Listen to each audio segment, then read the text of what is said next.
Hi, everyone, and welcome to the Bream Fishing Project. This is the monthly report for September. And with me on the line, I have Brett Geddes. Welcome back, mate.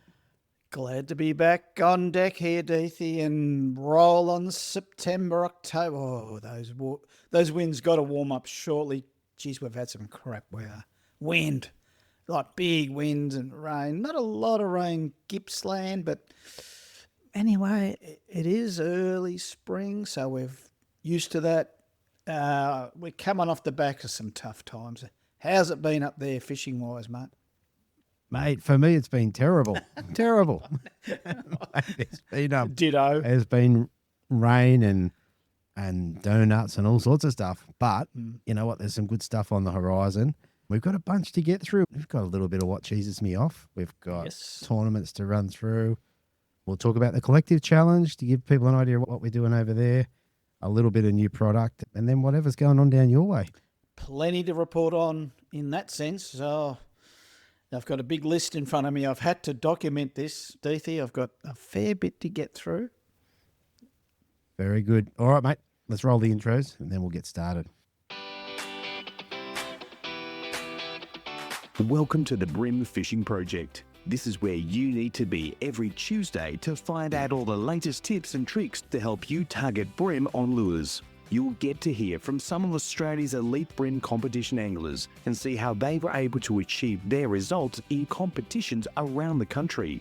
Now, here is your host, the 2019 Hobie Kayak Fishing World Champion, Andrew Deeth.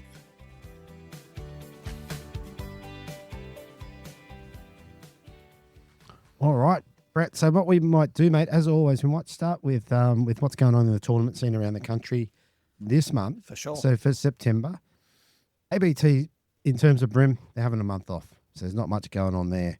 But they are away doing bass things, I think. So and maybe into barrows. I didn't actually check that up. The Hobies, mate, there's an interesting one for the Hobies this month. We're going to Wallaga Lake on the south coast of New South Wales.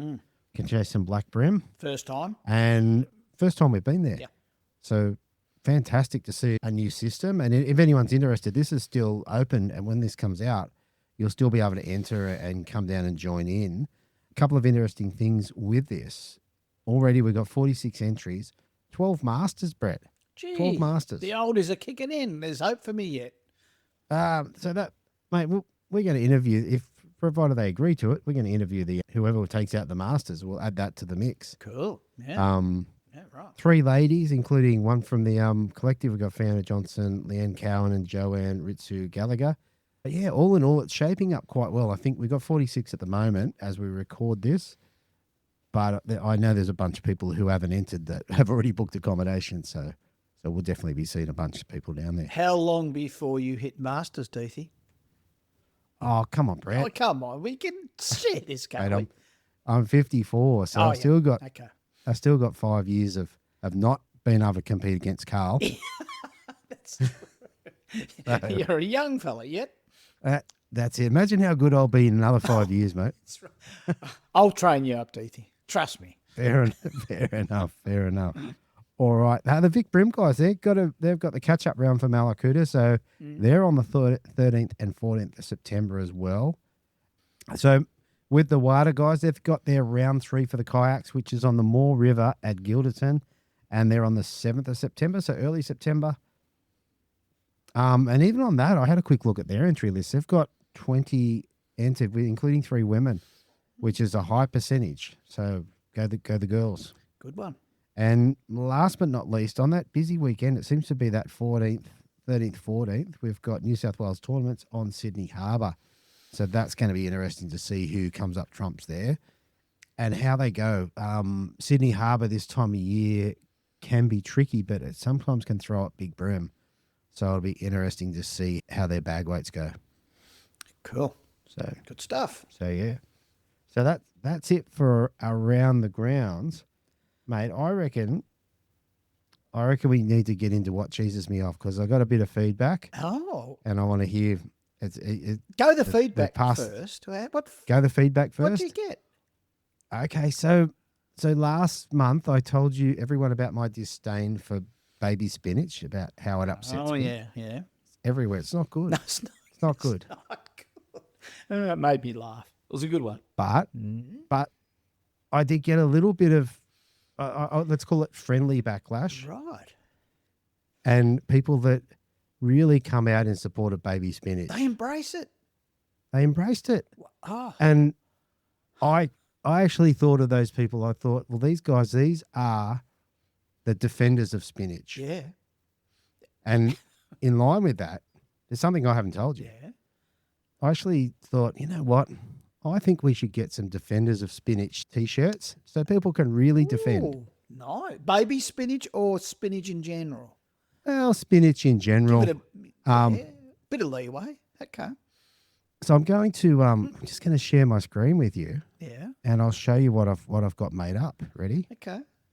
Just hit me with your spinach stick. How about that? Look at the strong man. That's crazy. Okay. So Oh, I've got a couple Popeye. of Hang on. Spinach, Popeye. spinach is Popeye. Right. Now I'm with it. So I've got a couple. Or was it canned spinach for Popeye? Not fresh, wasn't it? So there's a distinction. It was canned spinach. It was canned Right. spinach. Okay, well, Um, any spinach for us. Yeah. So here is the next one I've got. Defend. He's got this. He's a fighter. He's a fighter. He's a feisty little guy. Sheepers, mate. So people, they're going to have to jump onto YouTube to have a look at this. And while I'm showing Brett some of the mock-ups, hopefully by the time this goes to air, we'll have The SD Brigade, the spinach defenders. the defenders of spinach. Cripes. Okay. So one more before we move on. You've done some homework. You have had feedback. Oh, mate, I actually thought, yeah, defenders of spinach T-shirts. I think You had supporters, it's a by winner. the way. Surely. I did have supporters. Yeah. Yeah, not everybody likes spinach. Okay. So there you go, and that's just a little logo there. Very leafy. Okay. Like it. Yeah, so there you go. So that's my experience, and you know what? I welcome the feedback. It was kind of nice. We had a bit of fun with that, obviously. It's nice. It's nice to branch away from the fishing. I mean, Now it's not all about that. that's right, and so we need to get into what's upsetting you, what's cheesing you off. It's my turn this month. I'm telling you, I've got is. something that's been eating me up for a lot of years, and finally, I've got the avenue now to bring this up, and so I want to call this the what cheeses me off, spelt ORF, capital letters. What cheeses So me? how are you going to say that? What cheeses me off? Like that's the Fair enough. Aussie way.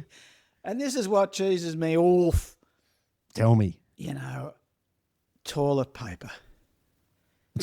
Toilet paper. Let me Struth. let me just expand. I thought I had one or two things, and then when I was getting really cheesed off, and it just kept mounting up. And so there's the first one is quickly negate this one. People have when you get your toilet paper and you put the new roll on, and the toilet paper's flush with the wall. We know that's not right. The paper's got to come away from the wall. Right. So that's number one. And that's a standard. Okay. Everyone has a debate about that. But that's not a debate. You can't have it on the Yep. wall. That's inviting marks on the wall. Oh, it's no good. No good. No good. We don't want We, marks on the wall. that's a shitty subject. So obviously it has to come away from the wall. Now, the second one is people who leave the very last piece on that dead roll. So they strip the the poo tickets have come off, and there's a last, and they go pull. That's all there is, and they go tear, and they leave that last little bit there.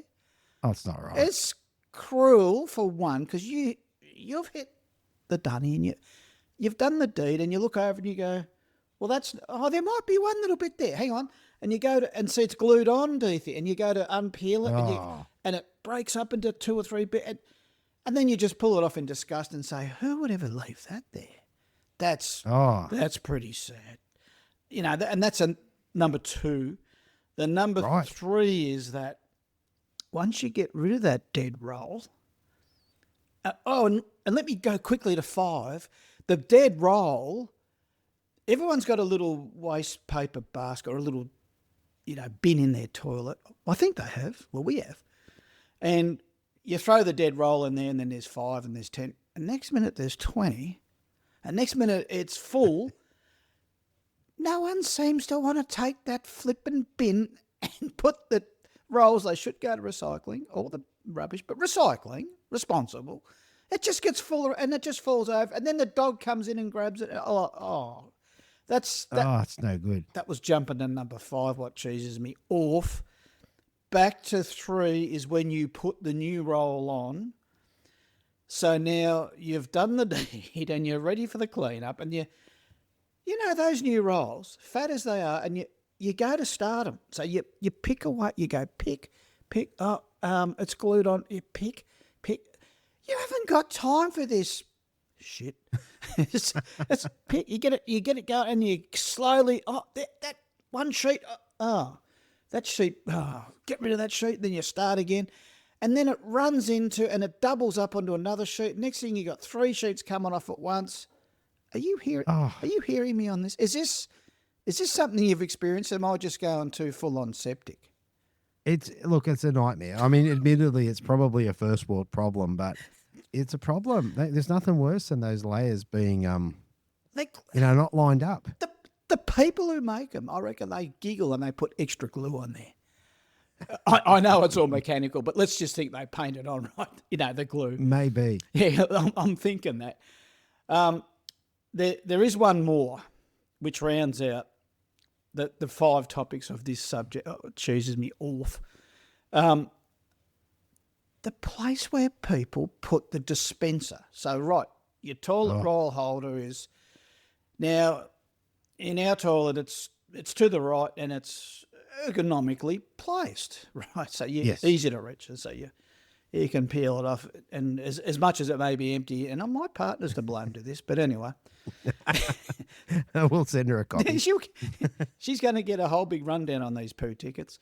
Sometimes you go to someone's toilet, and sometimes they're like at a long cubicle, and you shut the door, and there's the poo tickets up on the door. Like you've got to get up, you got to walk towards and get the toilet paper and reach up. It's not placed left easy, right? And you think, who would have thought to put it up there? Yeah, there's more. You go to other places and they've got it like everyone's right-handed, surely. So you want to, you really do want, strip. Although I'm pretty economical, I just goes 3 or 4 little sheets and I'll fold them. I'm a folder. Right. Some people like strip and then the toilet paper disappears. I don't know what they're doing with theirs. Anyway, so that's a nice spot to have it. But sometimes it's on your right-hand side. Oh, right. And sometimes it's like you got to go back. You got to reach back. It's not right. When you're getting older like me, you can't. One shoulder's bunger. I can't get back to that. Why would you put it way back there?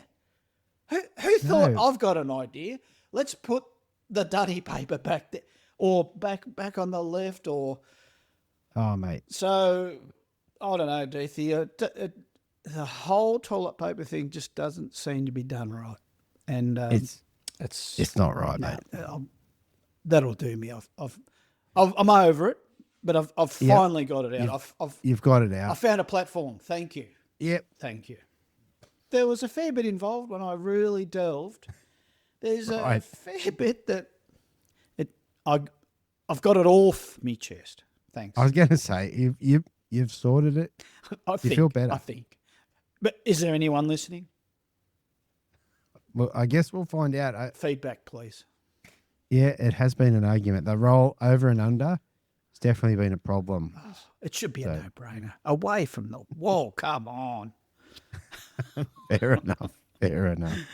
All right. Well, there you go. I'm not sure how I'm going to make a T-shirt out of that, but we'll see what comes. Okay. Yeah. So, well, the Beach newspaper from years ago, and I remember those drop shot dunnies, I'm calling them. Drop dunnies, not drop shot. I remember going to those ones, and they used to cart them out to the truck and all that. That's how old I am.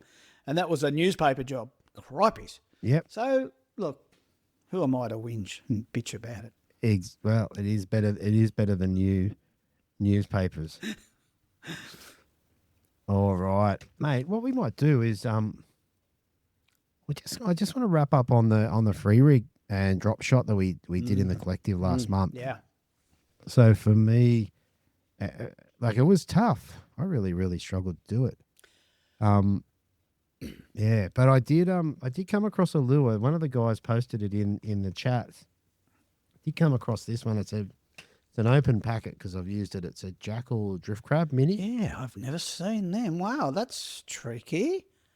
Yeah, Steve from Tackle Addiction sent me these, and it was based on the back of seeing this video of a guy using a free rig. So what for people who don't know what a free rig is, it's basically using a teardrop style weight on a hook. I've just got a prawn lure here, and having that teardrop run free off the plastic, so that'll sink down, and this prawn or lure can run free and drift wherever it wants to go until you pull the line tight and it goes back down to the sinker. So that's the type of concept. But this drift crab, oh my goodness, Yeah, so good with an unweighted hook. a lot of filamenty this legs. thing- Yeah, and wafts and drifts down. So good. However, I still struggle to catch fish, but I did get one fish of note. And these guys are hard to catch. These guys are hard to catch in any circumstance. It's not the best photo, but you'll get an idea of the size of it when I put it up. Look at this bad boy, mate. That is, yeah, it's about a 40. The brag mat's bent. I see. I get that. Yeah. It's about a 47 centimeter whiting. That's, It's a monster. that's really cool. I hope you kept it for the fang. I let him go, mate. He was an old girl. Yeah, true. And Good that was breeder. on this actual lure. I actually that pulled this one right? out and put it back in the packet. So And like it ate well down the lure, or just lip hooked? no, or just in the corner of its mouth. it's attacked it. Yeah, right. Yeah, And it's definitely eating it. It was a weird fight. I didn't have an idea of what it was. because they do go hard. Those yellowfin whiting. Yeah, that's right. Wow. And mate, and in terms of the drop shot and all that sort of stuff, I did have one honourable mention, which is an unusual one, so which is why I want to bring it up. So we've got the Pro Lure hybrid shrimp replaceable legs. But I got to tell you, these little guys make pretty good drop shot lures. Yeah, interesting. They look like a little crab. Small item too, appeals to big and little Yeah. fish. Small, light. I'm trying to get one out. And they're like the Elastec super stretchy jobby. They're super stretchy. They've got a little bit of a hole in them. Right. This one's a bit bent, which is not ideal. Yeah. He's been crooked in the packet. But yeah, you got enough meat there to put a hook through. Yeah. And I confess I didn't actually land a fish on this, but I did drop fish. Okay. So And I reckon yeah, applicable for cranky fish that are a little bit, shitty on the day and shut down somewhat. That would appeal to a small food item. oh, 100%. Especially as like we've just rolled into bass season. Look at So that. for people fishing the creeks and what have you, where spiders drop into the water, this is a spider every day of the week. Yeah. Yeah, so jump onto those. They're actually for the hybrid shrimp, but the replaceable legs, pretty good. They're very much like the spider crab we have in South Gippsland. It looks nearly identical, except it hasn't Yeah. got the rounded back, but it's, interesting. Yeah, so there you go, mate. So that's me for the drop shot rig. I know that within the collective we don't actually have winners and losers because it's not what it is in terms of that. Yeah. But Leon Leong, he really won this one. Oh, that man's next. I don't think we've had a monthly report where he doesn't come up. It's just crazy. And it's for very good reason because I'll expand on, I was going to go through my monthly highlights so later. I will later on. And Leon's in there yet again. He and me good buddy Rick Formica, they went and fished the lower Tambo. And it was a reconnaissance trip. They hadn't fished this sort of area out in the lake somewhat and did some homework, and it's winter and they were unsure how, why and when. So Rick caught some great bream early up on one sortie they did together, and he said, "Oh no, that's good. I'm kicking Leon's butt here. This is real good." But no, Leon brought out the double barrel, Right. It's a single barrel drop shot, but it just towed him up. But I'm saying now it would be over 2 trips, one without me mate Rick, and he got 17 on one trip, and I think he got 10 or so on the next. And these are Bream into the 40s, mid 40s, and he's drop shotting him, throwing into the edges and working him out. And this is outside the collective challenge. Leon says, I don't care whether you boys are doing it or not. This is my shtick. This is what I do. Yeah. And so Rick come away from that experience, and he's done a lot of different stuff, but he observed that, and he was sending me messages well before the day had finished and said, yeah, that's next level, just incredible. Yeah. We haven't got probably time. This report, I'm going to talk to Leon more about it, but I'm going to ask him exactly why it's so good and how. And he has talked a little bit about it. You've got to get on the collective to find out, because he went into quite detail, didn't he? He did. Couple of eps back. But I want to get more into it because he's fishing somewhere totally new, and he's so confident with it. In fact, he was getting not that many fish, but when he switched to it, whammo, catch rate went, and big bream. So, we've got to put this under our belt. We've got to all expand our thoughts and the repertoire you need, especially for comp anglers. It's hard to do something different in comps, but on the pre-fish and when you're just fishing day to day, get this in your repertoire. Look it up, and we've all failed in the collective. The 80 or 90 of us that, I don't know whether everyone gave it a go. I'm sure most of us give it. And I'll only lay claim to 4 or 5 fish with it. But it was circumstantial too, Deethy, because we've had floods. It is the middle of winter. It's the toughest month. But that's even more meritorious for what Leon's doing. So Yes. it stands for something. If you can do this in real tough times, I think that adds up to a fair distinction of something that really works. So anyway, we could, in 4 or 5 years' time, it could be a very, very common thing down the track. And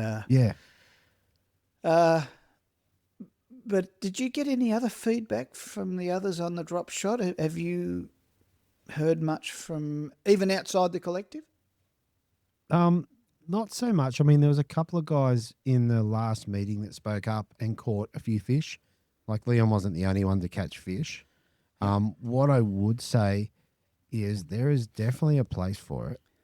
And it's going to take practice. Like if Leon can catch them, then, essentially everyone else can catch them.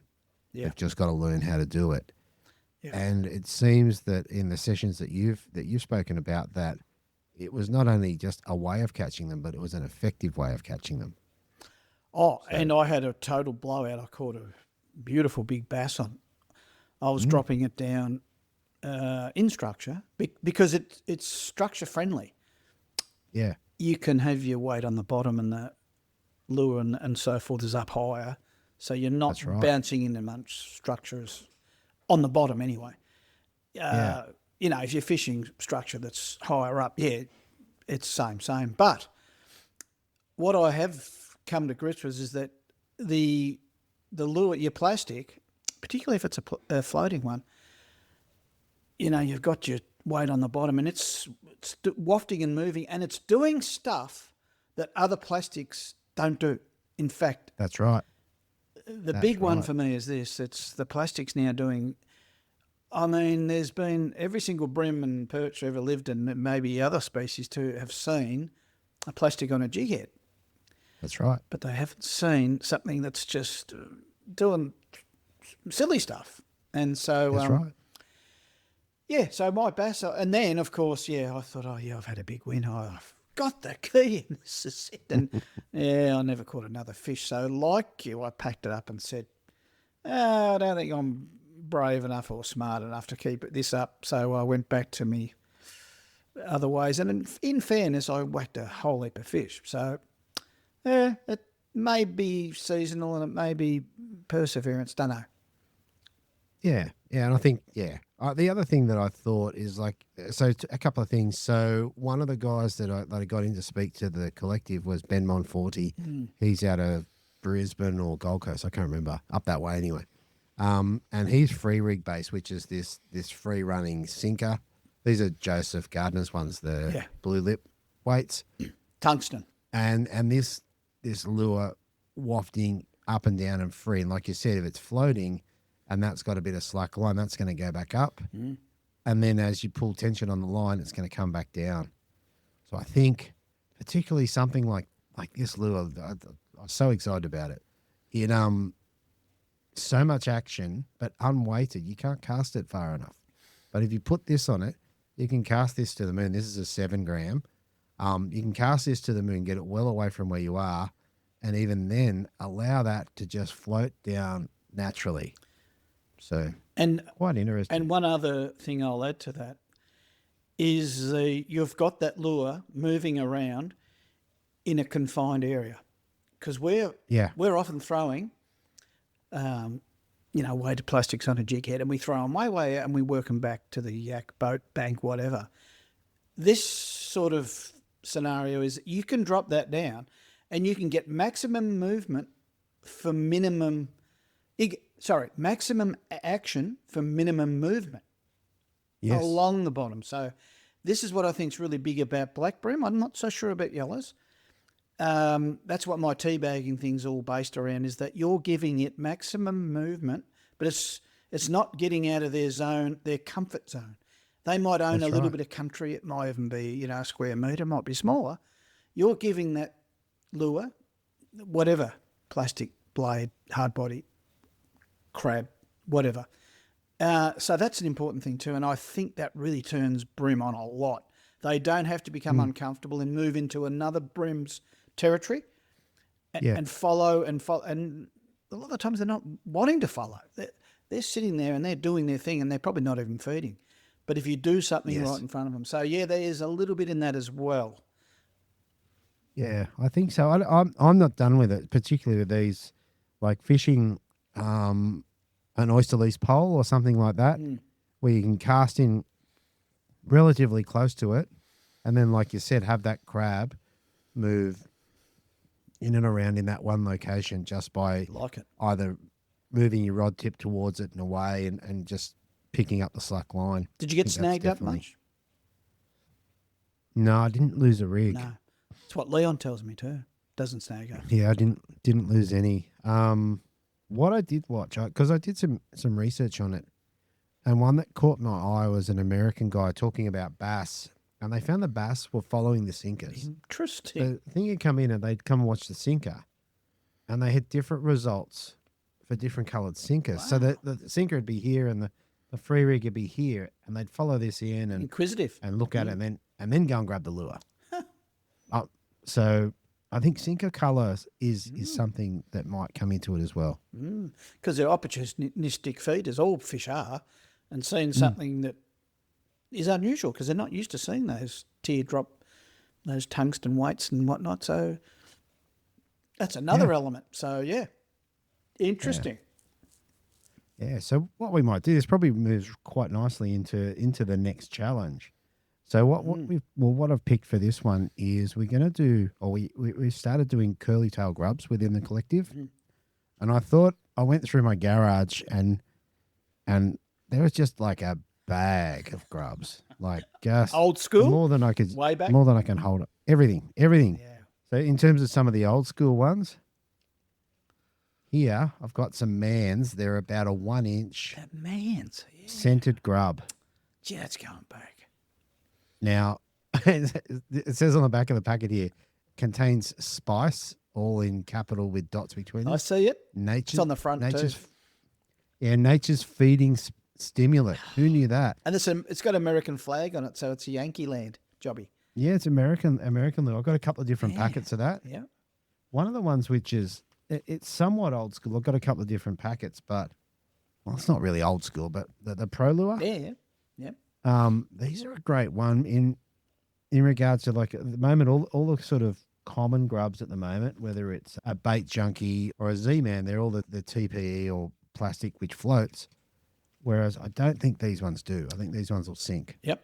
Cool. So it's a good Like a it. good point of difference. And the other, when I spoke to Steve Morgan about it, he mentioned a couple of, I think, interesting things. Like you can rig it a bunch of different ways, like traditionally on a ball head. So if it's a cheap way of fishing. So I like that. Anyone can go out and grab a packet of grubs and a packet of jig heads, and off you go, and you'll be a chance to catch some fish. So one of the ways I like to fish him is on a worm hook. So a hook similar to this one, but the nail bomb style ones out of Fish Arrow, they have a weight at the front of them. So that's your typical worm hook. Yeah. You can see that. Clear. But they have a weight on the front, and I'll grab an icon later and put that up in the corner. So you can fish them quite weedless, as well as some of the new tungsten weights. So this is one of the ones which I think I'm going to use this in the challenge. I think will go really well. So the idea of the tungsten is two things. You get a much heavier weight for the size of the jig head. And these ones are just a super fine hook. So you can fish them finesse. We can fish them with, I know you like very heavy line, but if we're fishing them with light line, you need to be able to get that hook in without breaking gear. Light gauge. Yep. Light gauge. And one last thing that we used to do back in the day, and I'll open the packet, is a TT Rev head. Oh yeah. I don't even know where I got that one from. But what that is a jig head with a spinner blade underneath it. Yeah, seen them. Yeah. So really, really good. Something different. Adds a bit of spice to your grubs. And dirty what about water you? too. Yes, and Jewies like them, Interesting. like Mulloway. Okay. Yeah. The other one that I wanted to speak to you specifically about was the Hurricane Sprat. So within the challenge, we kind of made a decision to do curly tail grubs. Yep. And the Sprat 85 has a curly tail grub, has a curly tail on it, and it's one of your favourites. Yeah, well, so Naughty called it the hybrid because it was elongated, but also had the curly tail. So it wasn't a traditional grub as such, where it's a little bit shorter or, tail versus body. It's quite long in the body. But what I have found when I first started using them, and it was just an incredible, the bite, it was so distinctive. It was very much an attack bite. It was very, versus the traditional grub. If I was, say, hooking fish and bream and perch, my two favourites, if I found that they were getting a little bit foamed up and sort of getting swampy and they're getting cranky, I'd switch to the hybrid, the 85, and they were all over it again. It was really weird. And then, because I persevered with it for so long, I started getting all this bycatch, like yellow eye mullet were eating them, and Really? yeah, it was strange. Everything was jumping on it. It was, what else? Leather jackets, which, is neither here nor there. People say, oh, who wants to catch a leather jacket? But it's just interesting that you can't get the leather is on the other plastics I was using. But then the whiting were turning up. And then, Yeah, right. And even with flathead, who are what we would all think not so discerning when it comes to plastic, a lure for flathead. Nah, we proved this. A couple other mates. We would go to the Sprat 85, especially in camo of all things, for the dusky flathead, and our catch rates would go through the roof. And typical me is as soon as it starts to work, I take it off. Yeah. Because, I've got two mates confirming their hypothesis one. I'll go back and say, well, okay, is it that? Oh, yeah. So after 3, 4, 5 trips, whatever more, it was the Sprat 85. It just kept on keeping on. So it's something that if people haven't used a lot of that hybrid slate, it's a grub, but it's not, but it is. Yeah, it's really, I do rate them, and they are very tough. You can catch multiple fish on the one lure. Yeah. And they're skinny profile. They're slender. They're not fat and round like a grub. They're probably a little bit slenderer in the body, if you know what I mean. So yeah, I rate them. That's for sure. Do- And the colour wise, do you- tomahawk, I love that across the whole range of species. But yeah, the other colours, I'm slowly getting there through them, but probably haven't done enough with all of the colours yet. Yeah. But tomahawk is universal for me. Yeah, nice. One of the things I would say is I fished a comp up at Foster where I stayed with my uncle. And I can't remember what I came, but I got a prize pack. And I remember my uncle would put me up, as he always does. And I got the prize pack, and he loves his flathead, but was always you've got to use, I can't remember which one it was, an atomic such and such. You've got to use this colour, this is it. Oh. I went, all right. Got the prize pack. I said, come over, we'll have a look and we'll see what you can catch a flathead. And I pulled out a packet of Z-Man motor oil grubs and went, take that. That should catch a flathead. Yep. And sure enough, that became one of his other Go-tos. lures. Right. One of his other go-tos. That was a Carolina pumpkin seed atomic prong. And then, he had motor oil grubs as one of his go-tos as well. Who hasn't thrown that? Yeah. Exactly. And I'd be interested to know what people's first fishing grubs were, like what they used first. Like we used the atomics early on in the crawdad. So they were in a packet like, they came in lots of different packets, but a packet like that. Oh, yeah. Yeah. I remember and that. in a crawdad colour, which I don't have one here, but that was a go-to. And, a tiny little ball head, jig head. Is that and off you go. pre-squidgies, that one? Same time. Same time, yeah. Same time. Early 2000s, yeah. Yeah, that's right. Well, it's about when I started. So, Yep. And they were cheap. It's like we didn't have a lot of money. We did buy a lot of generic ones too, just ones that the tackle shops had on their walls. You'd pull out 10 and, they cost you $2.50 and off your toddle. So, And they worked, yeah. Those ones And you they just still showed, they were 2-inch? yeah, I think they are a 2-inch. I remember There's them. nothing written on the packet. I remember those. those. That small size. But the crawdad was like a two-tone colour. I don't even know why it worked, but it did. Yeah. They'd work again today. Yeah, well, that's it. I'm curious to see what people were throwing back in the day and if they're still throwing them. And obviously, even the jig heads and stuff have got a lot better. Like these tungsten jig heads by Geddes, in terms of a fine gauge, so you're not going to rip heads off with them, but you're going to get those hooks in, particularly in a small grub like that. Yeah. So you can get a lot of weight for your for the size of your hook and get that plastic down. Yeah. I remember once many years ago we were using a Gamakatsu round 29, which is these guys. So it's a really old packet now. Yeah, that is, yep. Very similar hook. Yeah, it is. And we compared the sink rates on like a 2-inch grub and a blade of VX35.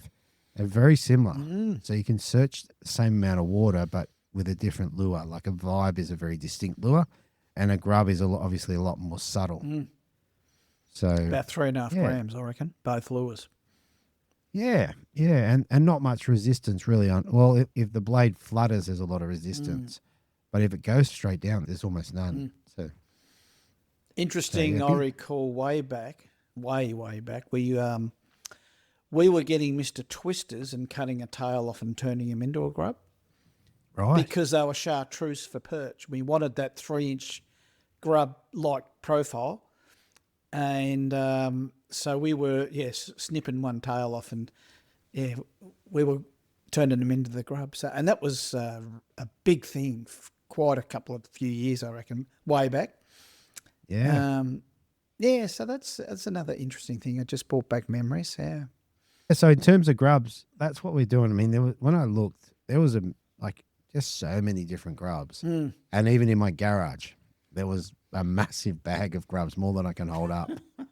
Call the turtleback worm a grub, or is it a worm? Because it's got the curly tail. Is it too long to be a grub? Well, it probably is for the purpose of the challenge.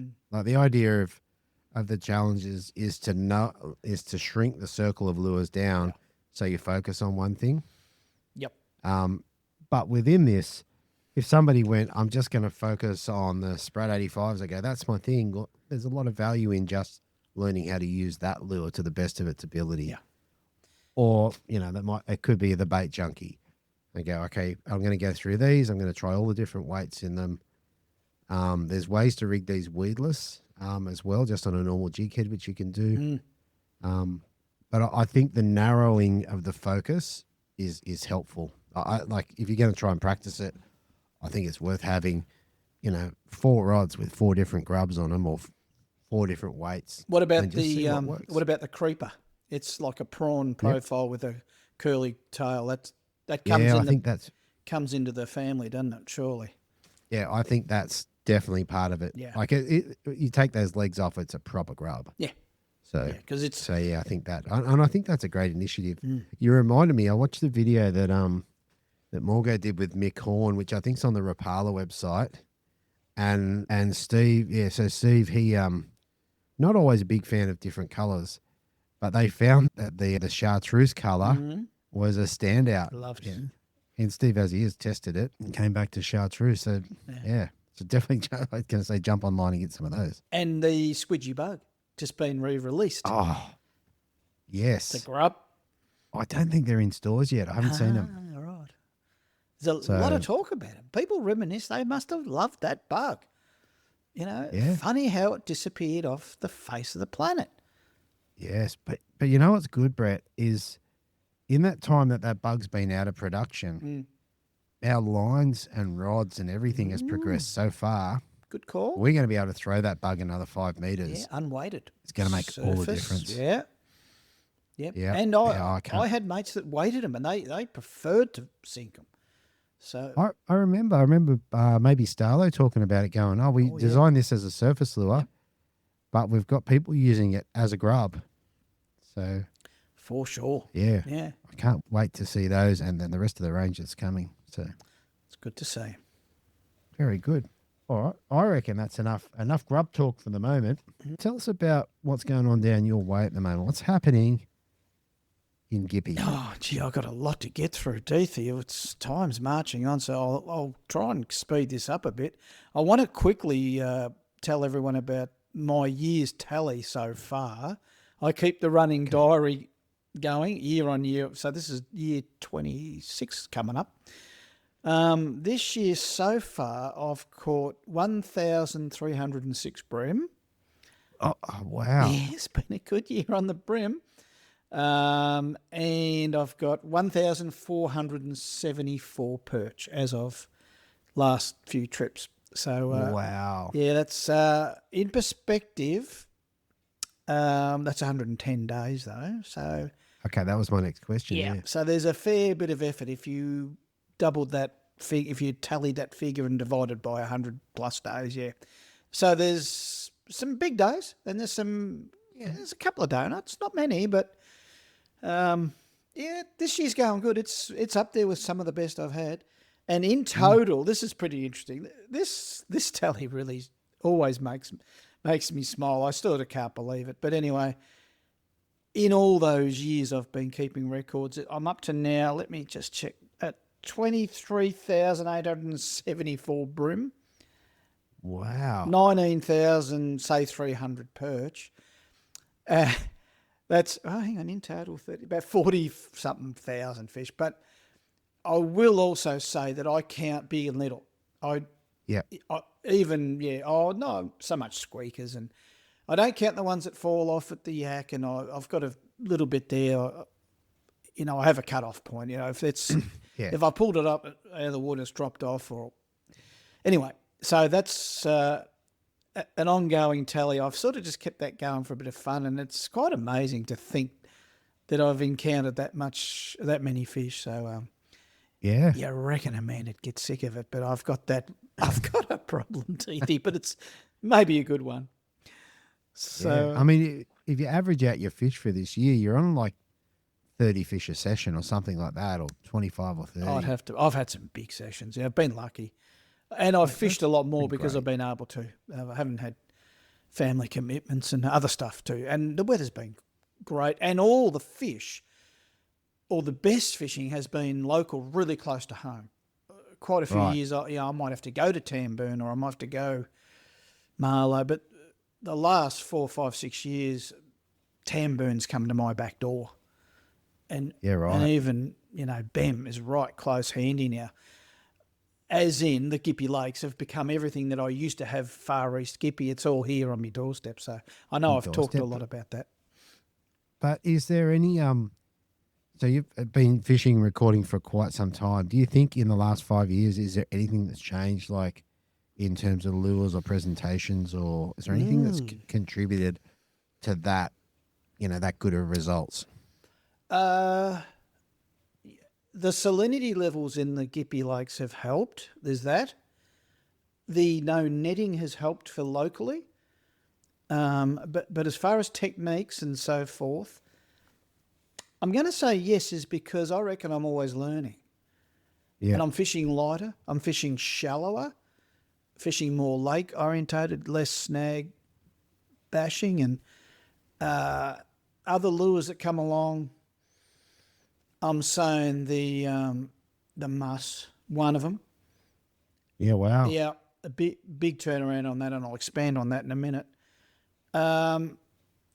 I think too, hard body, back to the hard body, because I've cut my teeth on hard bodies years, and I'm talking 2000s and onwards. It was all hard body, and then I went plastic boom revelation, like, wow, this soft plastics, and they consumed me for so many years, and now I've come full circle, and there are trips and days where I will not use a plastic for the whole month or two, and baby vibes come back into it. And there's a few other things there too. So to answer your question, I reckon technique's a big part. I'll think more on that and just come back to you on that big. Yeah. Let me reframe the question in another way as well. If we just went through the apocalypse or something happened and all of a sudden you've got to feed your family, but you've only got one lure or one lure technique, and you go, I have to catch. What are you taking? Where's that's put me on the spot. Yeah, look, soft plastics, they do catch everything. I come back to that Sprat 85. Sheepers, if you took all the lures out of my box, which one hurts the most? Yeah, it's got to be that Sprat, I think. Oh, wow. I know, it's a big call. You go back 5 or 8 years, I would have said Z-Man. Yeah. Motor oil grubs. It's caught a mountain of fish. But now I don't rely on them. I still have them. Always got them, but don't rely on them. Soft plastics are so adaptable. You can fish them deep. You can fish them slow. You can fish them surface. You sort of can't do that with a single hard body or a single, maybe any other lure. Not as simply. Simply, no. You've got to tweak them and adapt them. But I mean, it's hard to fish a hard body in 30 foot of water.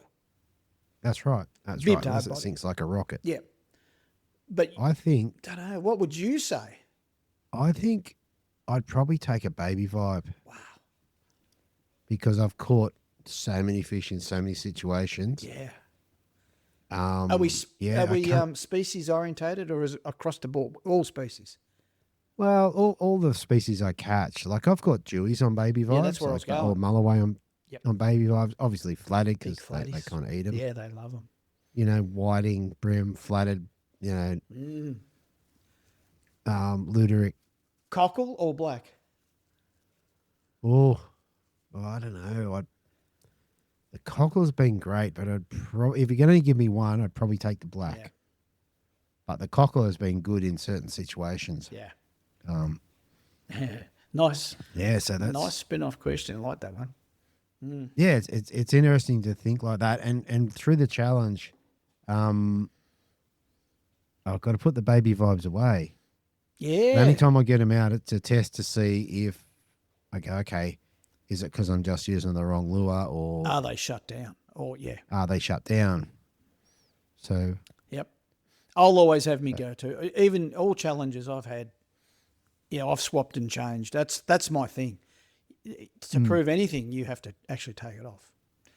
Yeah. So that's just my thing. But I want to move on because I've got some monthly highlights. I've got to get through these because there's a few. Okay, good. Going back early in the month, I had my first look at Paynesville, which I do heaps round about this time, usually a bit earlier actually. But I've been so consumed with local fishing. It started off the big flathead back in January, February, March, and then all the Holland's Landing stuff, and then all the perch. So I haven't really delved into going further east much, but I just had to broaden my horizons, and I did my very first trip to Paynesville and fished all the jetties. And for those who know that country, it's pretty much where the Bulls cruises are and the town jetties and into the canals as well. And so my very first look there, I end up with about 60 bream. And What? Yeah, they weren't big. Okay. Very first look. And it was coming off the back of people telling me they are stacked, Brett. They're like they were last year and 4 years ago. And it was post a flood, so the water was still clearing. But it often happens when the floods come through, they push out of the rivers, namely the Mitchell and the Nico, and they can end up in these areas, the Paynesville jetties, Right. and into Duck Arm and Newlands and that. And you would have heard of all these names through your interviews. With the Vic Brim boys, Yeah. So I thought, I'm due for a look. And the first time I went, I bumped into Leon. And so he joined me only for a couple of hours. I think he would have got about 18 bream. Yep. And I was there a good hour and a half, 2 hours earlier. And I kept on fishing till about 4 o'clock. So it was a big day for me.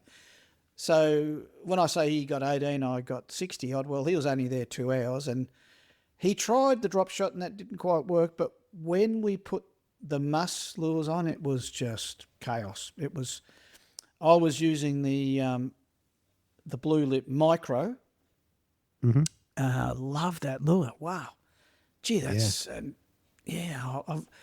very confident with that now. And I did change the lure to the Outback. It might have been the Little Muss. It was, because that's what Leon was using. And I couldn't get it to work. And then I went back to the Micro and I just went whack, whack, and it was just constant. So it was really interesting that was the best muss session I've ever had.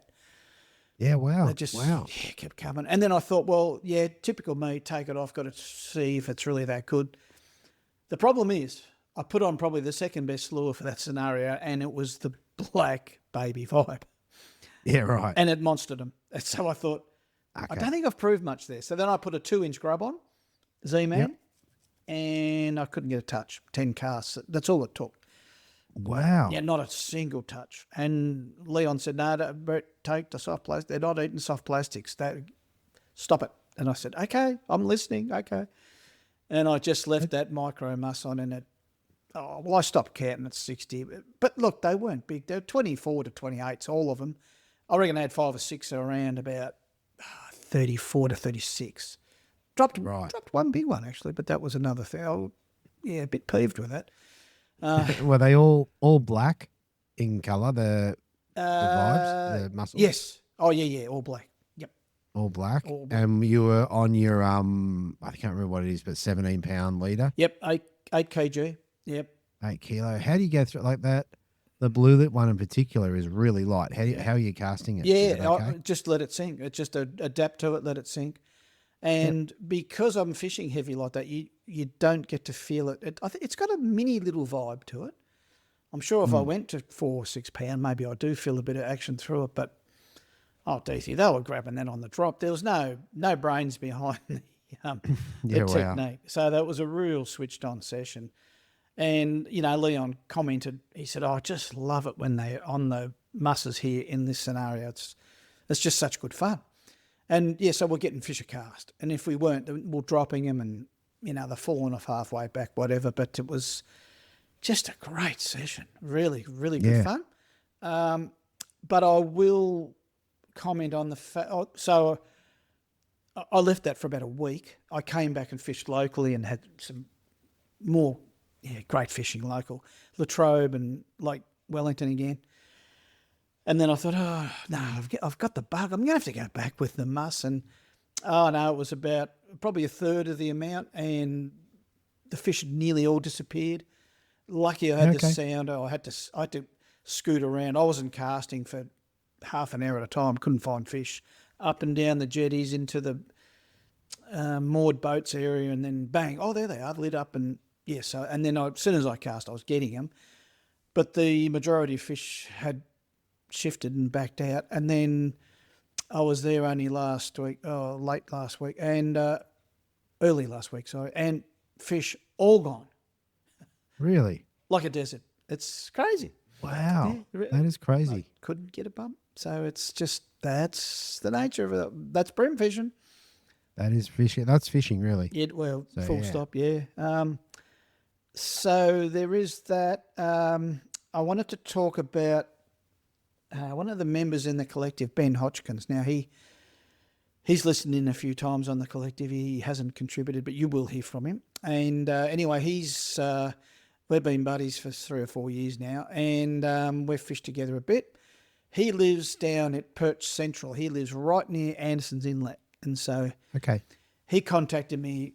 Well, he didn't contact me. He sent me, I got a taste of my own medicine. He sent me porn with big perch, no comments, lures hanging out of him, mainly Sprat 85s tomahawk, because he knows I love them. And he says they should be illegal on perch, and he's probably right. Yep. So he's down there close to his home. Like that's Perch Central down that way, and into the prom as well. But anyway, he just says, Brett, it's happening. And I did show him a couple of spots. So to be fair, he's coming off the back of me maybe introducing him to a couple of spots, but he still does a lot of homework and finds them in other places. He says, see if you can guess. And so, like, yeah, medicine, more medicine. Oh, God, what a bastard. So anyway, he said, like, later on, I said, well, I'm coming. I've had enough of the locals. I better come perch, and I haven't been down that way. All right, so this is where I've been. This is what I've done. So then, bang, I took off. First trip. And I end up with, I reckon I was texting you, or I might have sent you a bit of a message, or at least a couple of videos. First trip, I was getting perched to 47, most of them 40s. And a lot of them on the Sprat 85s. In fact, nearly all of them, pretty much. Hang on. Oh, no, I used blades as well, the stings. Oh, yeah. And I bling them up. I put bigger hooks on them. So that was my first look in there in 10 months, mind you. And I came away right. 92 perch. I counted them. 1, 2, 30, 33, 34. I kept counting, and it took me all day. It took me from 8 till 4. And it was the incoming tide that was the real trigger. Yeah, I okay. had a couple of hours quiet, but other times it was fair dinkum flat out. 8 kilo leader, just horse them in. And being around that 40 to 41s, take a little bit of horsing in, but you can get them up pretty quick. And Yeah. it's cold water, it's winter, so they do come in a little bit doggy. They do come up, float up pretty quick. So you can horse them in, and I don't net them. I just reach in and do the finger and thumb grab, lure out, casting again nearly before the fish has hit the water. So it's a bit of a procession. It's a little. So people say 92. That's crap. You can't do it. But Ben's getting 30, 40s. I think he's got more. And so Yeah.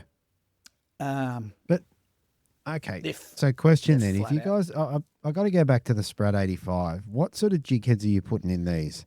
They're just traditional hit, like 12ths and 8ths. I don't go 16ths as much, but say size 1 hooks. Fair bit of hook sticking out, but I will rig them weedless too if I'm fishing a bit of structure.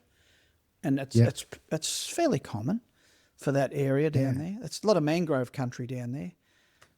Yeah, because they're Anderson a long lure. It is a long lure, yes, it is. And you get a fair bit of hook that sits out proud of the lure too for the perch. And with the bream, when I hook them up, I have the hook that really runs down the bottom of the plastic. I don't want a heap of hook hanging out. I like to have just a little bit of hook Yeah, okay. So Proud of the you placky. kind of orientate the jig head to the bottom, Yes, correct. the bottom of the plastic, I do. rather than center line. Yep, for sure. And is the hook run through sort of parallel with the top of the lure, or is it slightly on an angle? No, I go parallel. Yeah. Yeah. But you can't use too long a lure or too big a gape. I reckon that doesn't work for me, but others may disagree. I mean, perch have got a big mouth. But for bream, I like the smallest gap nearly possible between the top of the plastic to the gape of the hook. It's just the way I do it. I don't know. Yeah. If not, fish them weedless so that the hook is sitting on the back On the back, of the yeah. placky because, being a small-ish profile, they squash down quickly to expose the hook when they clamp down on it. So, Yeah. yeah, there's... but for the perch, I generally find it doesn't matter. But if I'm fishing structure or a little bit of snaggy bottom and indeed weed, I like to have the least hook exposed as possible. Yeah, would it be possible to flick me a couple of photos of how you rig it? Yeah, well, I'll send them to you. Yeah, cool. Yep. I'll put that up in the corner. Okay. And so that started. That was fantastic, Deethy. Come on, and for those who are wondering why wouldn't you just get 100? Well, I tried. I tried. You tried? This is what happened. I took videos. I got to 58, actually. I remember I took the videos and I take them for 2, 3, 4 mates. Ben's one of them to get revenge. And so I took this video. I said, this is number 58. I'm going to leave him at that. That'll do. I've had enough.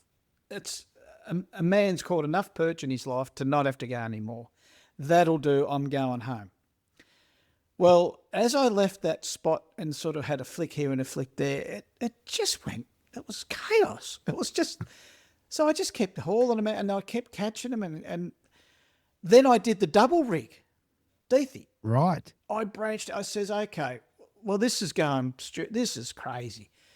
So, okay, I could just keep doing what I'm doing, but here we go. What I'll do is I've put the Sprat 85 on top and from the bottom of the gape of the hook, I run another length, say about... about 45 centimetres down to, I had a fly, it's called a Selzer smelt. It's like a clouser fly with bug eyes on it. So I've got the weighted jig head, normal, say 12th, and the bug eyes on the fly give it weight too. So I cast that out and it goes out, hits the water, and then I just retrieve it as I was just fishing a normal jig head. Mm. And so I got about, I counted 16 at one point, caught on the double rig. Yep. 2 were on the top and the rest were on the fly. Wow. And I dropped a lot and I reckon it was on the top rig because the top one I fish weedless so that I can run the leader off the hook exposed, like Underneath. yeah. Yeah. And I make them specific. I tie a little bit of... I make sure that when I tie the leader on to run down to the fly, I just use a bit of line and glue it in so that it can't slip and come up to the... Yeah, okay. So I just do it that way. Anyway, so I found that, I still got them on the top placky, but they were really interested in the bottom one. So I haven't done the reverse to work out whether it was the one on the bottom that was doing the right thing, whether it was weight, why, I don't know. But the double rig, and no double hookups. I just no double. Okay. kept on keeping on. So that reminds me of, I think it was Beth Harris in the collective. She did the double rig, but with a weighted jig head on the bottom and then the drop shot above. Correct. I think that's how it worked. So, Deethy, it was a good memory. And she was the one that inspired me going back a couple of weeks to do this. She and I sent her, I took a video with, I said, Beth, this one's for you. And I took a little 40-second video, similar to the ones I send you. And and all she sent straight back, she said, come on, lift your game. You need a double hookups. I couldn't do it. So getting back to, I went through the numbers and I got to number 89. So I set the camera up in between my knees and took a silly little video. And this is number 90. everywhere. I was sending it to me mates. You guys won't believe this number 90. Can you believe it? I'm going for 100, but this is 90. And it took me 3 casts. I was getting them every cast, but then when you put the phone on it, video, it takes 3 casts. So I got the 90, and then I thought, well, I'm going for 100. And I got to 91, 92, and then it was like, bang, switch went totally off. Could not get another touch. Oh, my goodness. That's crazy. I've done 100 plus before, not many times, probably 6 or 7 times over those thousands of trips. So it wasn't a be all and end all. Look, I was happy to go home at 58, as I pointed out, but the numbers thing is just, I just do it because I've got my diary going. You know, people say, how can you count like that? That's not right. You can't keep count. But I say the words out loud. I will actually make comment of the fish, that number, and I say it out loud so I remember. And for me, counting's easy. But I can't do it. I take photos because I can't. Correct. I cannot remember. I go 1, 2, 7, I know. 9. Have I missed 6. one? Yeah. Normally what happens is that you always forget to count 4 or 5. It's always less than what you think. Because when I count for mates, I'll count for me and a mate. And I'll say, how many ring you got? Oh, I don't know, Brett, 16. I said, no, you've got 23. And it's always the case. It's always, oh, well, I can't keep count. Like, and a couple of mates just refuse to do it. I've made them do it, but they're still not good at it. Yeah, fair enough. I mean, I think for me, I like having the photo record and I have my geolocations on so that I can look back and go, okay, I caught it at, the one on the screen you can't see is 116. Yeah. It was down on the Georges. So that's what I do. I definitely can't count them. Well, the only reason I can get to these stupid big figures is that no photos. It's a real production line, like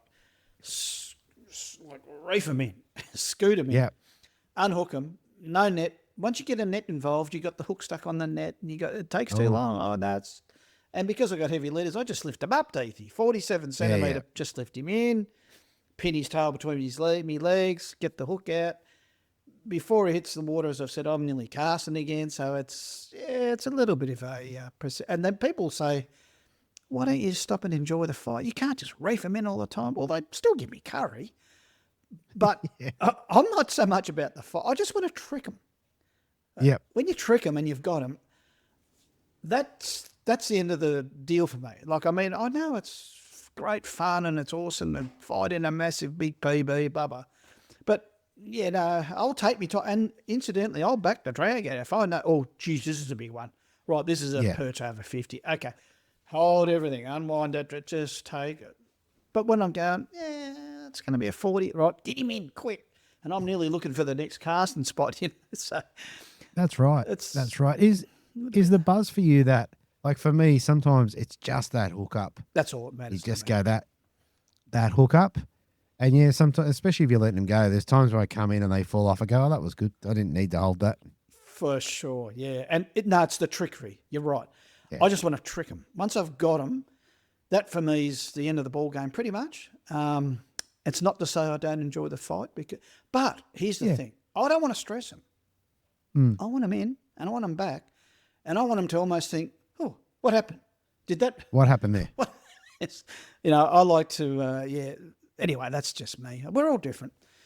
Yeah. Yeah. So it's, so that was the first trip there. Then I came back. This was in a week period from a Monday to Friday. I fished that Monday. Tuesday I came back, Latrobe River. I got 15 perch with me buddy Havo. No bream that day. The Wednesday I had off. Had commitments the Wednesday. Thursday I went back to the Latrobe, Lake Wellington. Got another exactly 15. And then I thought, what am I doing tomorrow? Well, I come back here. I've got Friday free, can't fish the weekend. I went straight back to Ben's country. And it's a bit of a haul to get there and back. But I thought, I'm going back. And I didn't get 92. I got 57 this time. And well, that must have been a huge disappointment. It was nearly half. How rude. That's right. How good's that? It was a little bit about tides up and down, but there was still the amount of fish there. I reckon I wasn't fishing right. The tides do make a lot of difference. If you've got an outgoing tide that's perfect, and that first 2 hours of the turnaround is magic, and I missed all those scenarios, and there was a bit more wind, and it was still a great day. 57. No, Wow. not as big. I got a 44, a few 44, 45s, but what did I work out? I think I got 100 and it must be 179. I think it was perch for that 4 days, those 4 sessions. So life's good. You know. That's amazing. And predominantly plastics. No, the second trip I really changed things right up. I took the Sprat right. I said, "No, come on, you've got Enough's enough. Come on, you've got." So I put hard bodies on. I put the Slam, Naughty Slam on. I had the spikes on. I had a couple other hard bodies. What else did I do? Oh, I did the double rig again. Yeah, right. Yeah, that was good. Same double rig, fly on the bottom. I think I stopped at about 18. They were really biting hot then. It was sort of not fair because didn't matter what you threw pretty much. What else did I do? I threw some vibes. I threw a hammer. A hammer. I threw a hammer out. Yep. Whacked a Yep. few on it. What else did I throw? I did experiment a little on that day. I just can't recall right now. But I did end up going back to the Sprat when I was searching because I'll just, that's me go-to. And still got a few. But I changed the colours of the Sprats. I went to Super Oil and I forget the other colour. Hatchet might have been. Forget. In the 85. So, that was a big week. And that was coming off those trips, down to Paynesville and the local stuff. So I've certainly put some tallies together. It's been pretty good. Yeah, very good. It's been good. Very And good. I'll just quickly, because we are going to run out of time, I want to just mention, I did make notes here of, I've talked about the lower Tambo with Leon and Rick. Marlow comp, I talked to a couple of the boys that fished the comp, and I know you've done the interviews.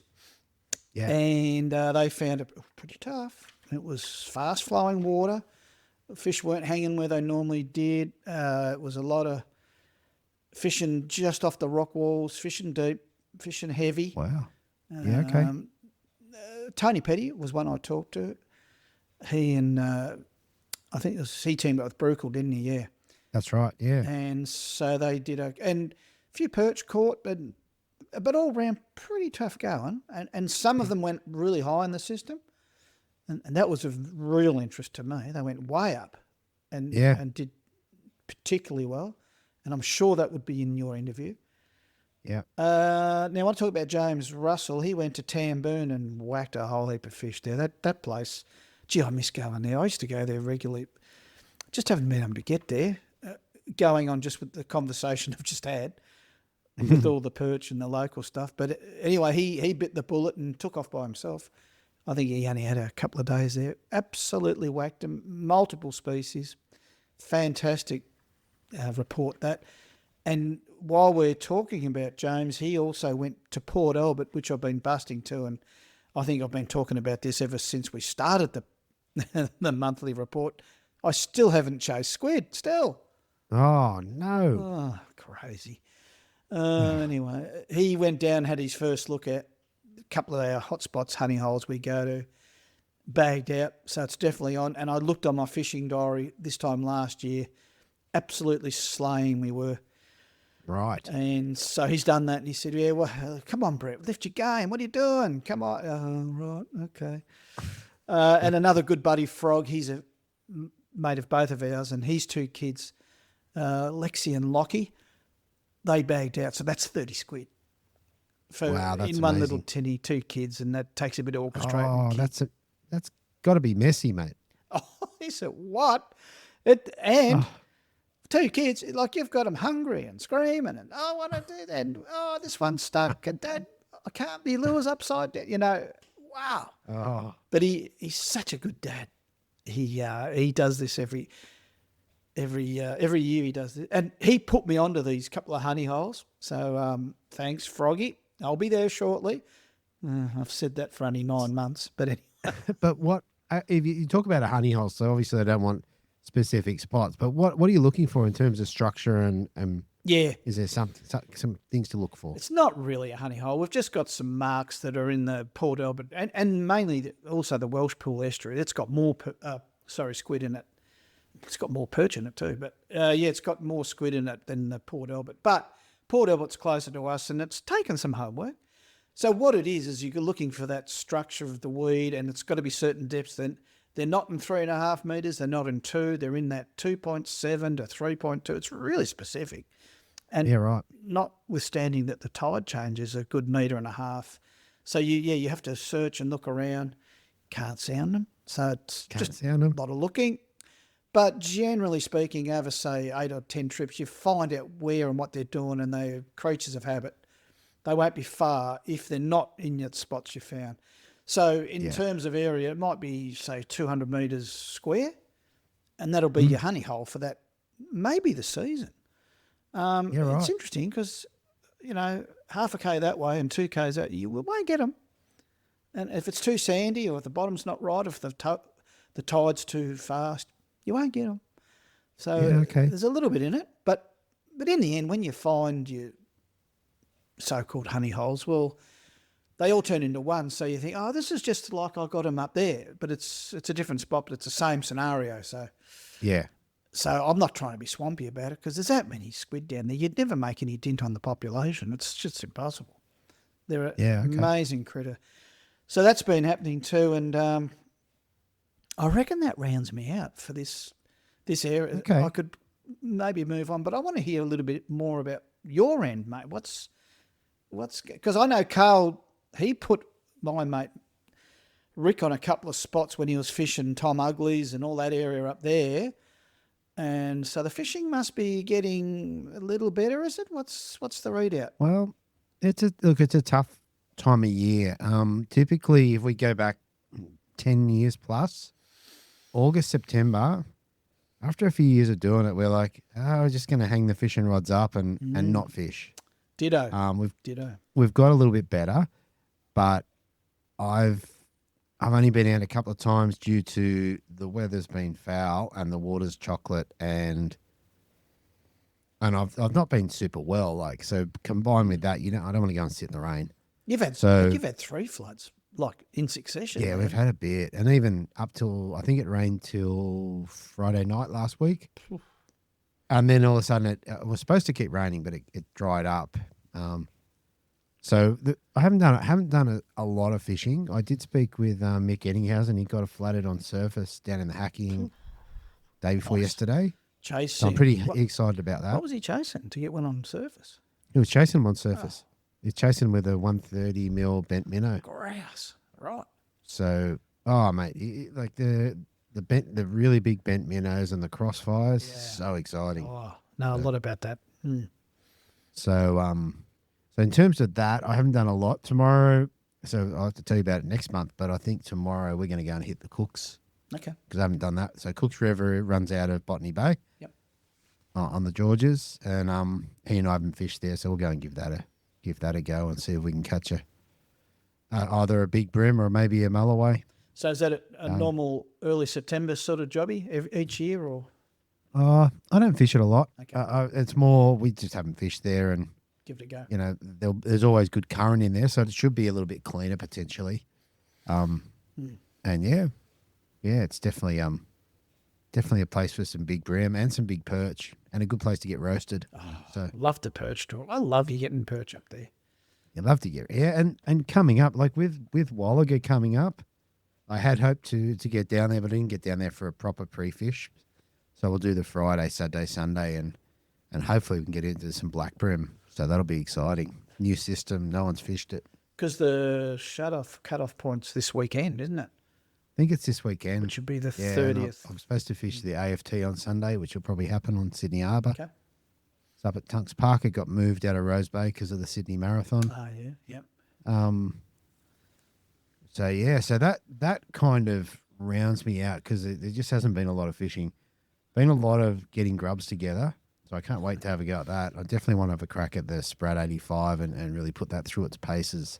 Maybe at on the flats at Tower Kernell will be good, and potentially, I don't know whether I can commit to it, Brett, but I was thinking of just fishing grubs for the period of the challenge. Nothing else. It's doable. It's doable. It's doable.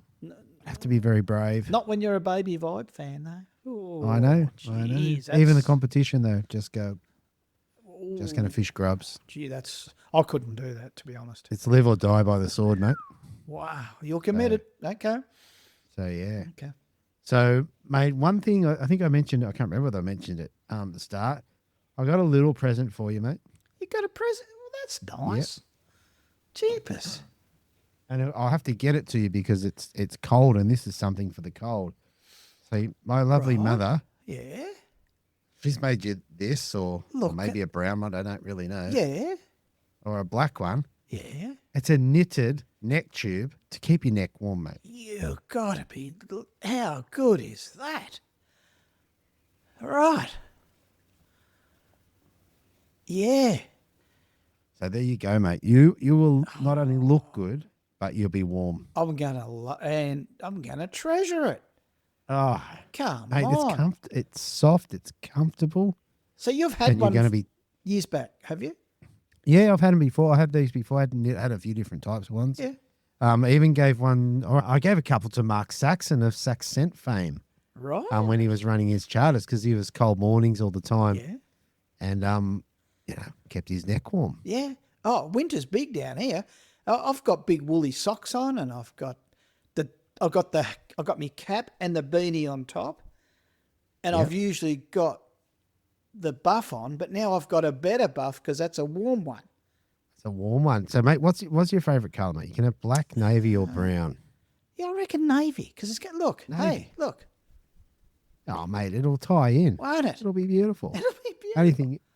I've got to take it off, mate. It's too hot.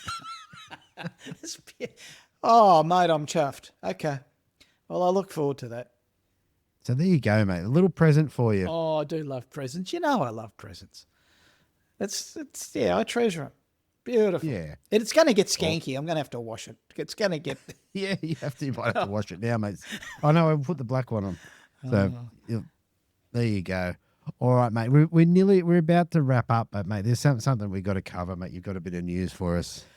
I've got some sad news, and I want to thank quite a few in the fishing community, especially people in the collective, people like Carl and Beth. They've reached out to me, and I've lost my dad about 10 or 15 days ago. I did mention at last report that he was in trouble, and he was given the time. And look, I'll try and keep this together, but he went fairly quickly in the end. He went very peacefully. He just couldn't beat this second round of cancer, and so look, it wasn't a shock for sure, but I've written a bit of a tribute for him, and it'll be hopefully. I don't think I'll be able to read it out at the funeral, but in a nutshell, I was sort of talking about that. He was the sort of bloke that he always left a mark on you. He was always had an imprint on you when you met him.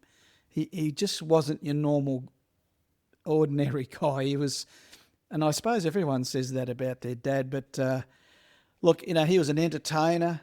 He was a philosopher. He was a dreamer. He was a theoriser. He's always come up with an idea, and he was a stargazer. He was even a comedian. I always remember this one as people used to ask him something like, he's a great fly fisherman. They'd say, Bob, should I put a dry fly on for winter? Do they work in winter? Should I put it on? And he'd say to them, well, take my advice, mate, please yourself. Now, you get it. Lots of people get it. A lot of people just went whoosh. They went, oh, okay then. Well, thanks for that. Just totally didn't get it. And the more they didn't get it, the more he loved it. And it was... Yeah, right. So... Because he was a guide, wasn't he? He was a guide to... That's right. Yeah. In Tasmania. And he was up there with one of the best fly fishermen ever going. And his peers and that will all attest to this.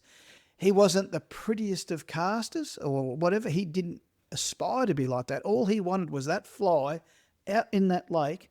He could cast as long as anyone and accurately as more than 10 men.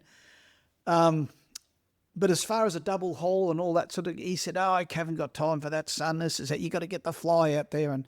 And it worked, and he caught more trout than you could ever imagine. And so, yeah, look, he taught me a lot about fly fishing, but he taught me a lot more about perseverance and about the love of nature and the observing. Like when you're fly fishing, you're sort of stalking the trout, and he'll see a little rock in the side of a pool. He'll say, "There's a trout in there," and I'm going, "I can't see anything," but he'd see a little bit of wash coming out from the pool, and that means action. That means a fish is look. So he'd just sit and wait. He wouldn't cast to that. He'd wait for him to come back and do his beat. So, there's too much to say in all that one breath. But when I say he's different, he did everything differently. Just that he any detractors or anyone criticising, he just pushed him out of the way. What do you mean I can't build a wall, or I can't do this, or build a pigeon loft out of a container, shipping container? Like, there's just so much that he did, and so he leaves a big hole for a lot of us, and it won't be filled because you can't match him. He's just one of them blokes. He really was one in a million, and so we're dealing with him now gone, and he leaves me alone without him, but I'm not lonely. He really has taught me to embrace life and get on with it. And I know all those camping trips we had out, around the campfire, a few cans, and he'd say, "And son, don't ever think that once you're gone, people are going to remember you." He said, "You'll be forgotten as quick as a wink." And I said, "Oh, thanks for that, Dad." He goes, "No, well, I'm talking about me too, you know. Once I'm gone, life it just charges on. They won't even give two hoots about you." Well, it's probably not quite right because we're all going to remember him, but he's right in the sense that I've just got to get on with the job. So, Deethy, in a nutshell, will miss him, and I'm going to take some getting over. It's going to take a bit of process yet, but I'm going fishing as soon as I can. I was going to say That's that what he is wanted. a great plan, mate. Thank you for letting us know, mate, and we're all feeling for you. So, Thanks. and your family. Thanks, Deethy. Yeah, thanks for that. All right, mate. I think that just about rounds us out for the monthly report for September. It's a big one. I think, mate, I look forward to seeing what this next month brings. The Wallaga Lake run is very exciting. Go fish a new thing where no one really, there's a few people that know about it, but a lot of people have never been there. I think that's very cool.